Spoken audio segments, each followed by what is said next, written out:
Diaspora urdhëroni. Përshëndetje. Quhem Albert Gjoka, vi nga zemra e Europës. Tashti në këtë moment VDR 5 ka 20 minuta që VDR 5 Radio 5 Gjermane, po është dhe jap gjithmonë live. Sot quhet Albanian im Centrum des Mund të kthehemi pak nga kamerat? Okej. Qëndro rehat. Okej. Je mirë? Je okej? Shqipëria sot është qendra e botës, kështu e kanë thënë agjencitë e lajmeve. Agjencitë e lajmeve në Gjermani. Po, të gjitha kanë thënë sot që shqiptarët protestojnë kundra korrupsionit, kundra atyre që po e fundosin Shqipërinë, po e coptojnë. Edhe unë kam ardhur që ta mbështes këtë protestë elitare të rinisë shqiptare. Bravo që vazhdojnë. Kam qenë nga fillimi protestës, që kur ka filluar protesta që unë po e mbështes të protestë, me gjithë shoqen time, me gjithë miqt. Është gjë e madhe për ne shqiptarë. Tani bota ka një përshtypje tjetër për ne. Nuk jemi më ata që na përcaktonin disa dekada përpara. Shqiptarët janë ata që kërkojnë. Sa vite ke që jeton në Gjermani? 36 vjet. Kush është profesioni? Unë jam përkthyes analist studius. Punoj pa Bibliotekës Nacionale Gjermane. Po. Për familjen tonë. Sot Kryeministri Rama doli në një konferencë, në një takim me varësit e tij, duke deklaruar që nuk ka ndërmendje. A do ta dënoj populli apo faktorin ndërkombëtar kryeministri? Edi Rama është i dënuar. Edi Rama është un kadaver ke kamina, ku fom që hecën, asgjë më tepër. Populli nuk e do më. Populli i ka dhënë fundin atij. Ai është mirë që të japi dorëheqjen. Nëse nuk e jep dorëheqjen, do jetë shumë e keq për atë që populli ta përzej. Shqiptarët nuk e duan më, janë të zhgënjura këto politikanë, hajdut. Asgjë tjetër veç se hajdut.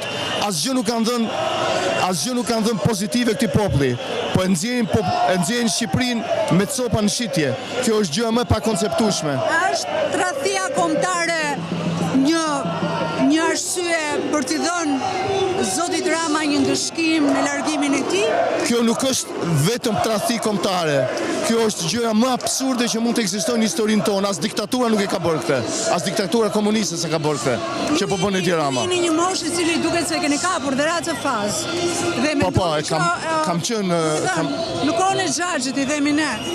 A ka guxuar kush të shes troje Shqipërinë? Ai kishte shumë defekte, por një gjë nuk bëri që ta shiste Shqipërinë. Ai nuk e shiti Shqipërinë. Nuk jam me komunizmin. Nuk i dua komunistët. S'dua të dëgjoj as Enver Hoxhën. Por aman, ai nuk e shiti Shqipërinë. Si Ramën e krahasojnë me Enverin? Rama nuk është nuk krahasoj. Jo, aty nuk mendoj që të kanë një lidhje, domethënë. As Rama është hajdut ordiner. Kurse Enver Hoxha ishte diktator. Po midis të këshillave që kishte diktatori Hoxha, një diçka që ai nuk bëri ishte shitja e vendit, coptimi i tij, dhënia. Na kanë marrë shumë, nga konferenca Londrës deri në fund kur Shqipëri si morën dhe Kosovën, na morën çamërinë. Mjaft më, shqiptarët nuk e dojnë më këtë. Ne nuk japim më, s'kemi më ç'a t'japim tjetër. Ata që na japin, ata që na marrin tani, copa i quhen hajdut, të korruptuar. Shiko, nga kjo protestë ishte një ditë kemi parë çuditëra, kemi parë gjëra që na kanë emocionuar, na kanë bërë ndjehemi gjithë bashkë, na ka dhënë, na ka ushqyer atë dashurinë, flamurin, himnin. Ndonjëherë jemi ndjerë dhe i kemi parë syt me lot kur kemi parë shqiptarë që ecin bashkë dhe bën bashkë dhe dëgjojnë njëri tjetrin për një qëllim. Pra, shteti shqiptar mbi të tjera. A na bën dot një parashikim se si do të shkojë kjo protestë? Ka shumë informacione që me qenë se janë analist po të pyes.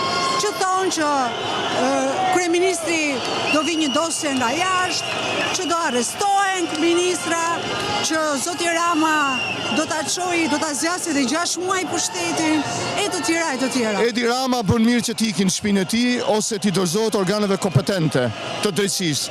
Populli nuk e do më. Populli nuk e voton më.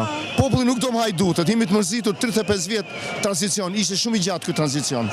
Në krahasim me vendet e lindjes. Shumë i lodhshëm, shumë raskapicës. Shkatroi gjenerata siç po i shkatron. Rinia po ikën, zemra e vendit, pjesa më dinamike e vendit po ikën, po largohet nga këta nga këta hajdut, nga këta njerëz. Na bëj një parashikim, si e shikon? Unë nuk mund fundin e protestës? unë nuk mund të parashikoj dot asgjë, por aman agjësitë e ndryshme të lajmeve, Österreich 1, CDF, WDR 5 thonë që Rama ka mbaruar. Qeverisja e tij është me ditë. Nuk ka më bazë. Gjermania nuk e do Edi Ramën? Nuk e do asnjë Edi Ramën, as edhe miqtë e tij nuk e duan më, sepse ai tashmë nuk është më i besueshëm, nuk ka partneritet më. Policitë e botës nuk bashkëpunojnë më me policinë shqiptare, sepse policia jonë është e korruptuar. Policia jonë nuk ka më partneritet. Edhe Interpoli nuk e beson më. Kështu fliste para 3 ditësh komentatorja WDR 5 edhe zonja Shaktelo thoshte që Shqipërisë tashmë i mungon lidhja me botën. Është e vetë izoluar. Domethënë e kanë izoluar të tjerët, po ato kanë të vetë izoluar, sepse politika jonë nuk është politikë e drejtë.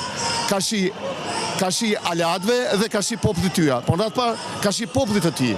Qa do raportoje si lajm të parë nëse do ishe i deleguar për lajmet në mediat e huaja në lidhje me këtë protestë? Do t'i thoja mbështesni popullin shqiptar. Mbështetni sepse protesta e këtij populli është protestë e drejtë. Është protestë për drejtësi, është protestë për të ardhmen. Asnjë nga këto politikanë nuk ka menduar për të ardhmen. Askënd. Nga Churchilli tek Schuman, nga Schuman tek Adenaueri, sapo morën politikat, filluan të mendojnë për brezat e ardhshëm. Kurse këta mendojnë vetëm se si të vjedhin, se si ta shfrytëzojnë popullin shqiptar. Këta njerëz të paftyr, këta hajdut, këta njerëz ordinar. Faleminderit.